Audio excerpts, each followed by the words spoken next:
Hey, what's up, everybody?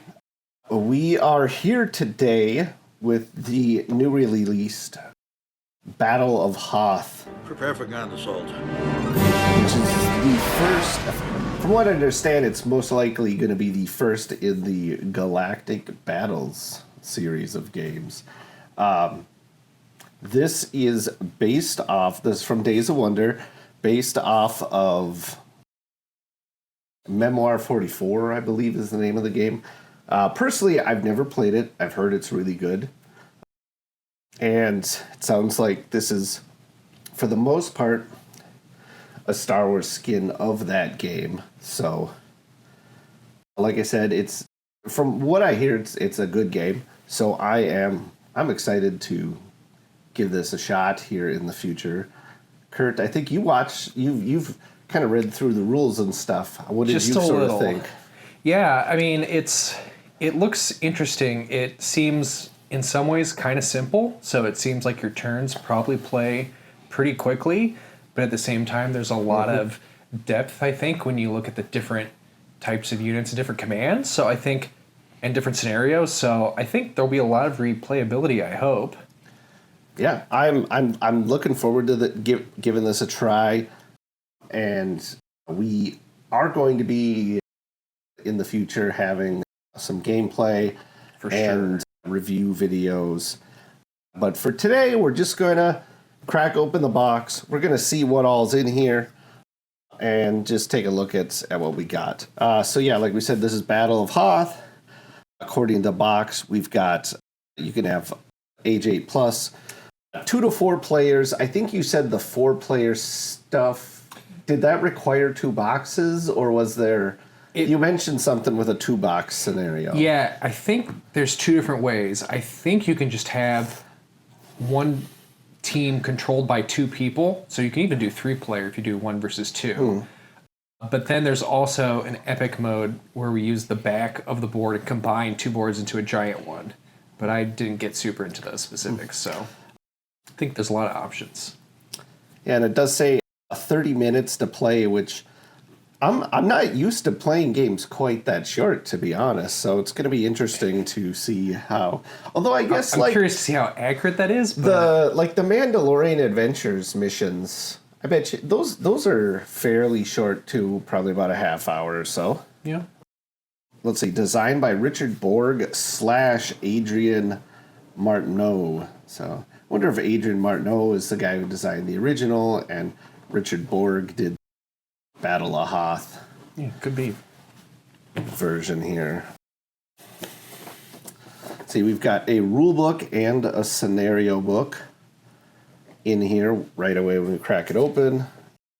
Yeah, basic setup, all the rules. And then it looks like we've got 1, 2... It's like 18. Yeah, 18 different scenarios here. Which are basically like different setups of units and terrain and sometimes special rules and stuff. Mm-hmm. One thing I think is kind of neat about the setup, like you got the different tiles on here. They're also listed along the side, so you can say, oh, I have to grab 2 of this, 3 of this. So that all seems like it'll be pretty quick setup. Yeah, and it looks like we've got... So how many command cards we start with? Different victory conditions. So, and on some, you can see like here, the Rebels and the Empire actually have different victory conditions. So it's going to be a little asymmetric sometimes. Yeah, I don't know. 18 different scenarios seems like there's going to be a fair amount of replay in this. I think so, yeah.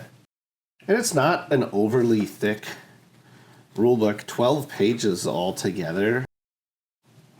So it doesn't seem like it's going to be too tough to pick up, I hope.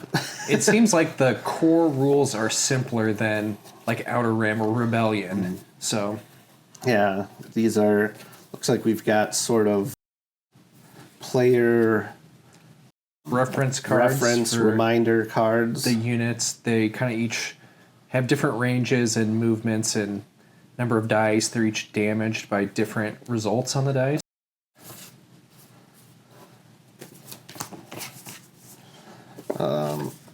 Again, this is sort of the same thing, just a terrain reference card. Ridges, rocks, seracs, which we had to look up is apparently like a part of a glacier. Yeah, some type of spike. Glacial formation. Like a column. Buildings / wreckage, trenches, and crevasses. Same thing on the back there, so no additional. Campaign number 1. Assault on Echo Base. And so there's 2 different campaigns, and the Rebels and Empire each get a different campaign book for each of those. I don't know exactly how it works, but I think you do the same scenarios from the scenario book, but then somehow the campaign determines extra things on top of that. Oh yeah, here's the Rebel book, Assault on Echo Base. So they go together. And then campaign number 2. Expand your gameplay by embarking on this alternate campaign, they say. Set up the scenario indicated in the starting scenario section. Okay, yeah, so like they say, set up scenario 8, scenario 15, 11. So you kind of jump around. It kind of seemed like if you wanted to just do the scenarios in order, it semi-followed the narrative of what we see on screen, but this is kind of more jumping around and having extra things on top. Yeah. And like, oh, this is... There's going to be campaign-specific cards that you get. I don't know exactly I how see they there's work. some, like this one says, like here, the Empire has a victory, then they get to add Darth Vader. The Rebels add Leia to their deck. Oh, add Firmus Piet. I'm glad that they put his full name in the card. You know, the tiles here. So what we've got is a hex board. Yeah, so we've got a hex board to play on, and then there's different hex tiles, and you can see in the different scenario books tells you here's where on the map you place these different tiles. All seems pretty self-explanatory there. If you flip it over, these are double-sided, so you kind of have a lot of each type. So we were discussing this the other day, trying to figure out what this is actually wreckage of. And I couldn't figure out any vehicle that this actually represents. The closest thing I can come up with is there was an unreleased vehicle from Kenner that this maybe could be based on, but it maybe isn't. I don't know. If anybody has any better ideas what this vehicle, this crashed, blown up vehicle tile is supposed to be, let us know. Other thing I'll point out on this sheet too. It is double sided. There's a board on the other side too that is. Yeah, and so if you look, slightly. The normal board is 3 zones. It's like 4 hexes across. The backside has essentially 1.5 zones. That's like 5 or 6. And you go the long, and it looks like you set up the long way on the board. Yeah, so if you had a second one from another box and you put it, you'd have 1 half and half and 1. So it'd be kind of like a double size. Oh, so this is for when you do like the 4-player 2-box scenario. Okay. And I wanted to point out on here, there's these extra little tokens. These are like special forces tokens or something. And then here you have your victory point tokens, whatever they're called, medals. Then there's also these special scenario ones for the shields and ion cannon. So those are all in here. All right, we got dice. Wouldn't be, custom dice here are always cool. Some people don't like them. I like having new, unique dice. personally. And these are nice. They're not just like a printed on image. They are actually engraved or set down in on the dice and then inked in. So that looks pretty nice. We got little trooper icons. I don't know what that's supposed to be. A blast. Yeah. The purple is a retreat. So the dice are for attacking, and different results will do damage or not. And then the purple, you can also make the unit fall back, which is kind of interesting. I like the box here, or like the insert here.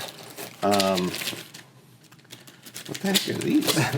Those are the card these holder. are your card holders. Yeah, Yeah. I've seen pictures of these in some of the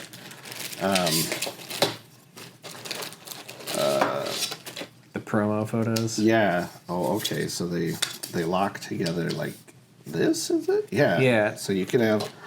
And it looks like you can just lock either one either way. They're just two of the same part. Yeah. Let's see. Yeah, they just lock together like this, and then there's this little notch right down in here that the cards can sit into. Here, let's open up some of these cards quick and stick a couple in there. Looks like we got two different colored ones, one for Rebels, one for the Imperial player. And it's slightly curved. So yeah, I think you have it like this, it's facing you. So then the card curves in Cards are towards wrapped you. in paper, which is nice instead of plastic. And yeah, these cards just kind of sit in there. That's kind of nice. I think it's completely optional because you could just Hold them in your hand. Yeah. These look like they are the skinnier, like board game style cards, so they won't fit in standard card sleeves.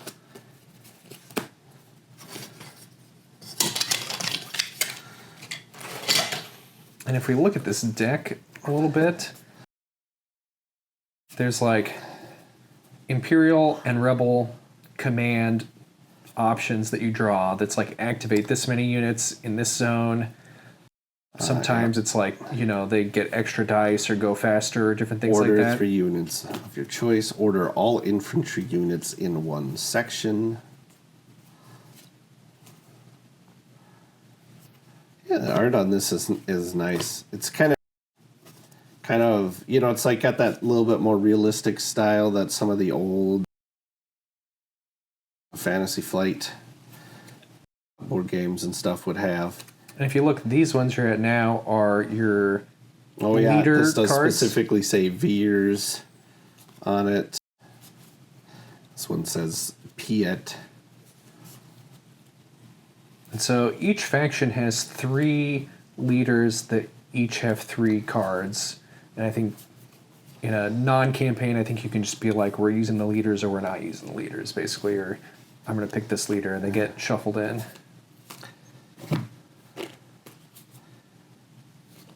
And some of the leader abilities seem really powerful. Like some of those cards let you do what sound to me like crazy stuff. Order 2 units in different sections. Those units roll 1 additional die. Seems good. And then these are like the command or the campaign card, which work a little different, but I'm not sure exactly. Yeah. Altogether, a fairly decent sized deck of cards here for each player. And then we got different minis. These are always neat. But that's really nice. They come in little trays with a topper. And then they also, each tray pops out of the box here.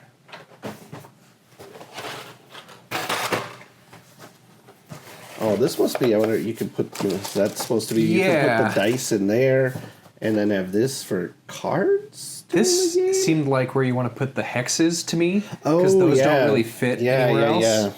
The dice fit really well in this little tray, and then this other spot seems like you can just like it'll dump be a your hex tokens. Holder. This is like a lot better organizer than most board games seem to come with these days. Yeah, I'm actually kind of impressed with this insert. I was slightly confused for a few minutes when I opened mine because it doesn't tell you where to put each thing. So I was trying to put the tokens here and stuff, but once you get it figured out, it fits pretty nice. That's pretty nice detail on these trooper minis considering their size here. Yeah. These are smaller than Imperial Soul, definitely I bigger have than no idea if I'm going to get Rebellion. this in focus or not. I'm going to try, but... We'll maybe snap some pictures of these and insert them into the video. So there's just 3 unit types per faction. yeah, I see. It looks like Rebels. They get their troopers. We got snowspeeder minis. Dang, these are really nice. God, for their size, Yeah. they look really nice. These are going to be fun to like just put a little paint job on. And then yeah, a couple turrets here. Dang, the tops don't rotate. That would have That been would be fun. crazy. Here for the rebel side, and then what do you got over there? The Empire has snow troopers and probe droids, and then AT-ATs. I'm not going to try to pull these out and risk doing something to them, but those minis look really nice. Okay, that one came out pretty easy. Yeah. Yeah. Yeah, I'm fairly impressed with this. I think getting all the troopers painted is going to be a huge pain, but like painting up some AT-ATs with a quick dry brush or the probe droids. Yeah, prime them gray, throw a wash on them, and like you said, maybe a little quick dry brush, and you're good to go. Yeah, they'll look really nice. And I do love painting snow troopers, though, so I might have to give these guys a little bit of attention. But yeah, there's a good chunk of them. Did it say it? What do we got? I think it looks like 20 or 30 here. Wonder what this is, or if it's just happened to be extra space that they had in there. Yeah, so... Or, well, I suppose Yeah. we can put... So these are... This is basically a pre-order bonus we got. Stores who are part of the Hobby Next program could get these boxes with some more promo miniatures. Like we said, here the token sheet does come with the ion cannon and the shield generators, but if you happen to be lucky enough to have a store that has these to give out, you can get some shield generator and ion cannon, actually plastic minis instead. The ion cannon especially looks really nice, I think. Yeah. And again, these look great. These are actually, I will say the shield generator is maybe a little less detailed than everything else. Yeah. Yeah. So, I mean, it still looks good. But yeah, I think out of everything, this has like the least amount of, these actually ended up having like the least amount of detail. Especially compared to like, I don't know, you've seen a lot of different shield generator sculpts for like Legion and things like that for maps. And this just doesn't have a lot of the stuff that those do have. So it is what it is. Yeah. They'll still look pretty nice painted up though. Yeah. And so those can fit in that extra slot. Well, the ion cannon is not going to. yeah, I don't... In my box, it felt like I could just squeeze the ion cannon in here after all the... Nope, it's too tall to sit there. I don't know. Yeah. So there's not a lot of room. Maybe you can stick it in there with the hexes, or maybe leave it out, or I don't know. Though a lot of people won't have these anyways, I suppose, Yeah. in the future. Yeah, because I think, because it's... Although, okay, now this does say promo set 1. So, I imagine it'll probably be with whatever, like, the next, like, expansion that's going to come out. They might have more promos with that. So, well, that'd be cool. And there's definitely room for expansions too. Yeah, More all in all, missions, more campaigns, more units and stuff. But even this core set seems like it's got a lot going for it. yeah, I'm looking forward to sitting down and playing the game with you here and giving us a try. And because, like I said, it definitely, Memoir 44 is been a game that's been around for a long time. So it definitely has some popularity with people. Like I said, it's just something I've never tried before, but I have heard positive things about. And yeah, so like I said, if you know what this crashed vehicle is, let us know down in the comments. Otherwise, yeah, stay tuned for forthcoming review and gameplay.